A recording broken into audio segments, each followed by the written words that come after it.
G'day, James Greenshields from Resilient Leaders Foundation. There's a lot going on in the world at the moment, and probably you'll agree, April 2020, and there's a lot of confusion and there's a lot of polarising discussions on social media, but in a lot of other places. So what's actually happening? Well, many things. But the thing that I want to bring your attention to is how we react to what's happening is more important than what is actually happening. Today, 22nd of April, is an incredible occasion for me. I celebrate the birthday of my second daughter, Penelope Jane.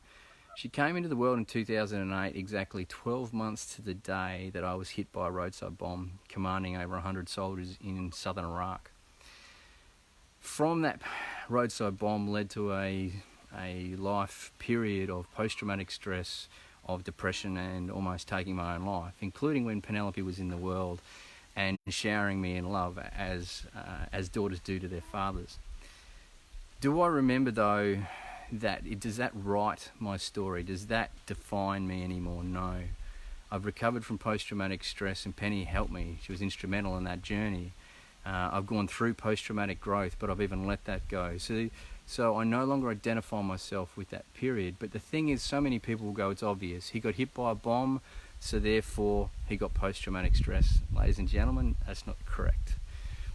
The reason why I developed post-traumatic stress was a moral wound, which realistically post-traumatic stress is a shattering of the soul, which is one of the reasons why a lot of the current attempts to help people treat it are ineffective, and so there's a lot of relapse and people go through this pain for a considerable amount of time.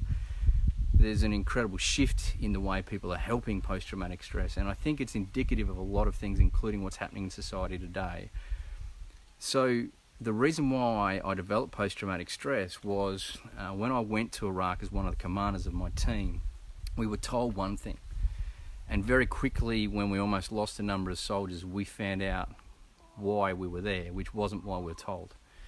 We had a commanding general from Australia come over, and we were asking him to revise a number of the rules and regulations to give us more freedom to protect ourselves. His simple response was, if you would stay inside this fucking airbase, you'd do me a lot less, or you'd create me a lot less issue, quote unquote, and then got up and stormed out. Now, and when I got back from Iraq and I started to sit down and really reflect on the 23rd of April when I almost passed from this world because of an incident, everything else that had happened to me over there, but more importantly, the faces and the people that I was commanding, and that the reason why we're in Iraq is you sleep no safer. The reason why we've lost 41 amazing people in Afghanistan, you sleep no safer in your beds in Australia, nor does anyone else in the world. Now, this is not an anti-war protester or anything, this is an international relations fact. So, but inside, I judged myself so harshly because of my willingness to consent and allow myself to put myself in that situation. So the shame and the guilt were here, not against the general who was doing his own thing, not against anyone else.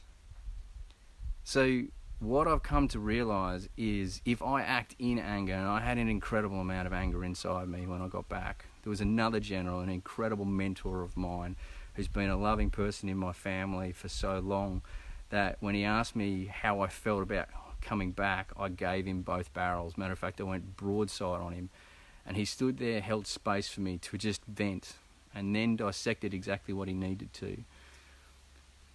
The thing is, when a person realises that the society they're living in is not actually what they signed up to, is not actually going in a harmonic way forward, they're left with a values question.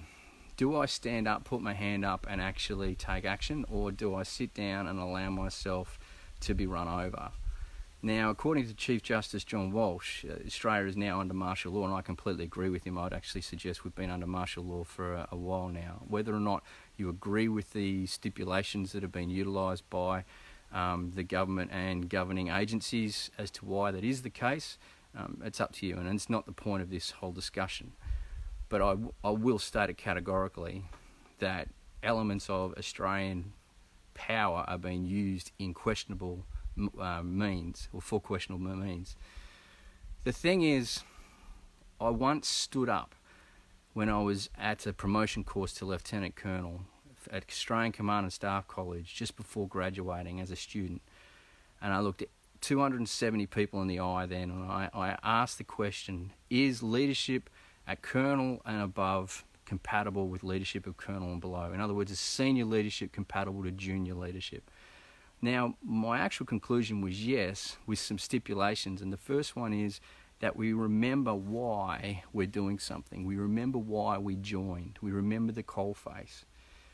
Now, I have some very big compadres that are out there at the moment, people that were in my class, etc., and friends, etc., that are in positions of influence within the military. And I ask you now to have a look inside your heart and to ensure you're acting in integrity. If you are, I commend you, and I send my love to you. Matter of fact, I send my love to all of you. If you know in your heart that there is things going on that should not be, then I ask you to have a look at that and to make a choice, as I did. I said no to promotion to Lieutenant Colonel, and I left the military. Why? Because the values the military were telling me they espoused, they aligned with me. The ones they illustrated to me didn't. So I was left with a decision, not the military. I was left with the decision to take personal ownership and create a life. Now, Penelope's birth reminds me of that decision. So what does everyone else, what can we do as a group of people? Well, the first thing is, a warrior never acts in emotion. A warrior acts from emotion. And just even feel me in this video. I've done an incredible amount of healing about myself with this huge social justice bent that I had. I'm coming from a place of love, and I work in a space that we developed our own leadership model called harmonic leadership. We know how to work in a space of harmony and love and the intellect, a heart-mind space. A warrior never acts in emotion, they act from emotion. So if you are feeling anger, sadness, fear, guilt or shame, then allow yourself to feel it. And ask yourself the question, what's the message in this from me? Don't act in the emotion. That's when domestic violence occurs. That's when workplace harassment occurs. That's when so much collateral damage occurs. So just pause, be in it. If you're distracting yourself like hell at the moment in being in isolation, then simply stop and be. This is a time that, if you choose, could be an incredible growth period for you. We need to go into incubation to grow. Yeah. The other thing is your intellect and your heart need to act as one. Your mind gives you your intellect and your heart gives you your intuition. Intellect run riot leads to just rampant growth and destruction. Intuition run riot leads to inaction and circulation and actual complete continual spiral of the same thing. It's time to actually unite the two. The masculine is not bad and the feminine is not bad. Emotions aren't bad and the intellect aren't bad. They actually just need to be balanced as one.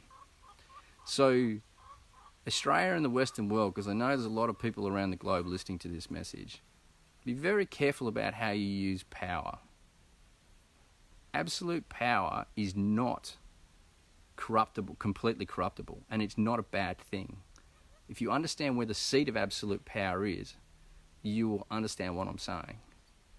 For those of you in positions of power, well, interestingly, if you're watching Facebook, but I'm going to ask you, are you doing it for the right reasons? Or are you convincing you're doing it for the right reasons? Kirsty was an intelligence officer in the Australian Army, in 2002, receiving information from the military about what was happening in Iraq, what actually happening, and then watching the politicians on CNN and the like say the completely opposite thing. She ended up getting out with depression because of what she was witnessing. Before I deployed for Iraq in 2006, she called my ass to action and she said, "Why are you going?" And I couldn't answer that question. Matter of fact, because she didn't let up on me, I finally answered it. 2 weeks before I deployed, I said, because no one else can right now. I've put myself in this position where I must go in loyalty to my soldiers. And hopefully we'll all come home. Now, I almost didn't. I almost died. And so I was living a lie. That's why I developed post-traumatic stress disorder.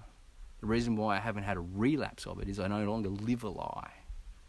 So don't act in emotion, act from it. Bring the balance of the heart and the mind, and question. We've lost the ability to question things. So please, don't sit down when you need to stand up and ask a question, because you're amazing and you deserve to be treated like that. And I thank Kirsty and I thank Penny for teaching me that. Much love.